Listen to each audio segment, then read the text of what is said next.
मुझे आसती cardiology society of India रो ओडिशा शाखार आमर भू संबलपुर एथर तार 2 दिनिया सम्मेलन आयोजन कर आयोजक बंधु मान बहुत बहुत कृतज्ञता जनाऊँगी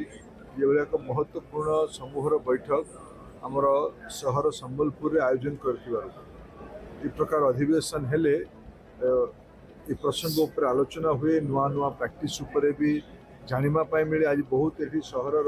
आखपाख जिलार डॉक्टर मैंने थे समस्ते मिसिके सम्मेलन को सफल करेले यहाँ मोर विश्वास मुझे कृतज्ञता जनइली कि मत ये आप निमंत्रित कर मत गोटे विषय जना पड़ा बुर्ला मेडिकल कॉलेज रे एते वर्ष पर भी कार्डियोलोजी डिपार्टमेंट रे डीएम नहीं मैंने पीजी सीट एटी नहीं ये व्यवस्था करने पड़ो। मो राज्य सरकार को अनुरोध करी मुख्यमंत्री और स्वास्थ्य मंत्री को मो पत्र लिखी ये शीघ्र आगामी शिक्षा वर्ष कहीं गुड़ा सब अचानक तो होनी फिर मेडिकल कमिशन ठू अनुमति नापी पड़ो से प्रक्रिया को आरंभ करने मु अनुरोध करी। ये भितर गोटे जिनस समस्त मन भितर व्यग्रता अच्छी बुर्ला मेडिकल कॉलेज रो जो भाई भाव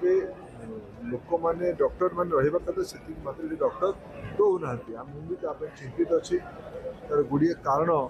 विषय आलोचना भी होमें भितर ओडिशार मुख्यमंत्री सागर एठिकार स्थानीय प्रतिनिधि मान समस्ते मिसिकी जयनारायण बाबू थे रविनारायण नायक थे